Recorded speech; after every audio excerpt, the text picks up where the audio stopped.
மரியே வாழ்க! நாங்கள் நேரில் கண்ட அற்புத காட்சி. லூர்து நகர் புனித லூர்து அன்னை ஆலயம். லேசான மழைத்தூறல். மதியம் 3 மணி இருக்கும். நற்கருணை பேழையுடன் ஆயர்களும் குருக்களும் மக்களும் திரண்டு பவனி வரும் அருமையான காட்சி. வீல் சேர்களில் படுத்த படுக்கையில் நூற்றுக்கணக்கான நோயாளிகள், அவர்களை அழைத்துச் செல்லும் உறவுகள், தன்னார்வலர்கள் கண்டோம். அன்னையின் பரிந்துரையால் குணமடைய வேண்டி பாடிக்கொண்டும் ஜெபித்துக் கொண்டும் ஆராதனை ஆலயம் வரை அணிவகுத்து சென்ற காட்சி மனதை பிழிய செய்தது. லூர்து அன்னை தன்னை சுகப்படுத்துவார்கள் என்ற நம்பிக்கையோடு அங்கேயே தங்கி வேண்டுபவர்கள் பலரை அங்கே நாங்கள் கண்டோம். எங்கள் நம்பிக்கையும் அவர்களால் பலம் பெற்றது.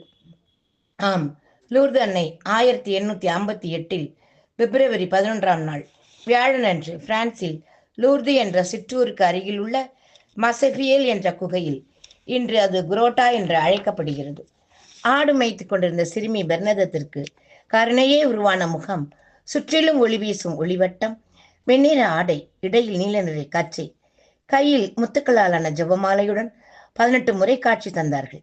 18 முறையும் அன்னையின் கரத்தில் ஜெபமாலை இருந்தது. முக்கியமாக பாவிகள் மனம் திரும்ப ஜெபமாலை ஜெபிக்கவும் தவம் செய்யும்படியாகவும் அன்னை கேட்டுக்கொண்டார்கள். தனது 4வது காட்சியில் மந்திரிக்கப்பட்ட மெழுகு திரியுடன் பெர்னதத் குகை அருகில் சென்று அன்னையை தரிசித்தார். அதனால்தான் நாம் கெபி முன்பு மெழுகுவர்த்தியுடன் ஜெபிக்கும் பழக்கம் ஏற்பட்டது. 5ஆம் காட்சியில் அன்னை பெர்னதத்துக்கு மட்டும் ஒரு ஜெபம் கற்றுத்தந்து அதை தினமும் சொல்ல வேண்டும் என்று கட்டளையிட்டார்கள். அதுவே நாம் துன்ப நேரத்தில் சொல்லும் மிகவும் இரக்கமுள்ள தாயே என்ற ஜெபமாகும்.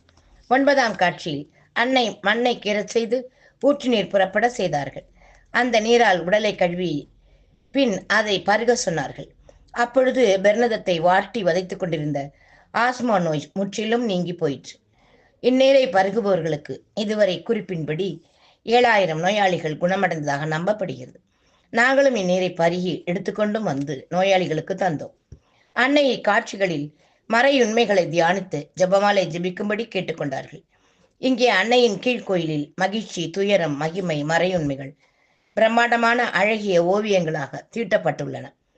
அம்மா, உங்கள் பெயர் என்னம்மா என்று பெர்னதத் கேட்க, அன்னை புன்சிரிப்புடன் நானே அமல உற்பவம் என்றார்.